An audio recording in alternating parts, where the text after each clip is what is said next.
আসসালামু আলাইকুম প্রিয় ফুটবল ফ্যান্স।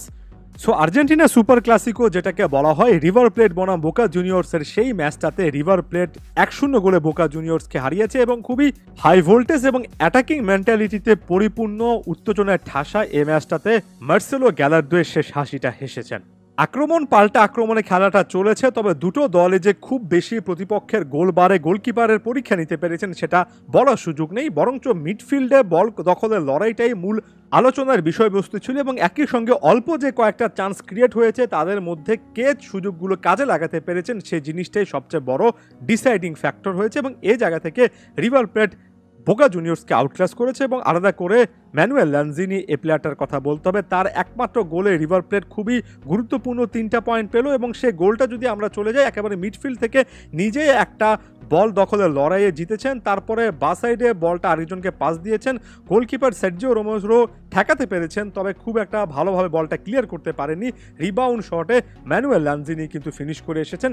ল্যানজিনি প্রসঙ্গে এর আগে খুব কথাবার্তা বলার সুযোগ পাইনি, তবে আপনি যদি 2017-18 ওই সময়টাতে আর্জেন্টিনার ফুটবল দেখেন, ম্যানুয়েল ল্যানজিনি ওই কাছাকাছি সময়ে ওয়েস্ট হ্যাম অর্থাৎ ইংলিশ প্রিমিয়ার লিগের একটা ক্লাবে খেলতেন এবং বেশ ভালো ফুটবলে খেলছিলেন। 18 বিশ্বকাপের আগে আর্জেন্টিনার মিডফিল্ডে বড় রকমের একটা শূন্যতার জায়গা আছে, ক্রিয়েটিভ মিডফিল্ডার নেই, এমন সিচুয়েশনে ম্যানুয়েল ল্যানজিনি লিও মেসিদের বিশ্বকাপ মিডফিল্ডে ভালো একটা প্রপার অপশন হবেন সেই জিনিসটা সকলেই আশা করছিল, তবে বিশ্বকাপের আগে ইনজুরিতে পড়লেন এবং তারপর আর্জেন্টিনার জাতীয় দলের রাডার থেকে ছিটকে পড়লেন। তবে বর্তমান সময়ে এসে ঘরোয়া ফুটবলে আর্জেন্টিনাতে ভালো করছেন, যেটা এই ম্যাচেও দেখা গেল।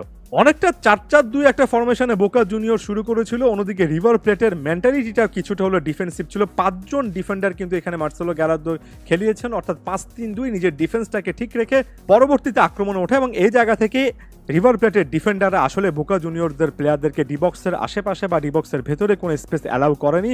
বিশেষ করে ডিফেন্সে লেফট সাইডে 2 ডিয়াজ, রাইট ব্যাক পজিশনে বুস্টোস এবং সেন্টার ব্যাক পজিশনে পিরেস বেশ ভালো পারফরমেন্স দিয়েছেন। তারপরও ফ্রাঙ্কো আরমানিকে কিন্তু একটা দুটো সময় পরীক্ষা দিতে হয়েছে। 71-72তম মিনিটের সময় বোকা রাইট ব্যাক এডভিন কুলার একটা দুর্দান্ত শট বারে লেগে প্রতিহত হয়েছে।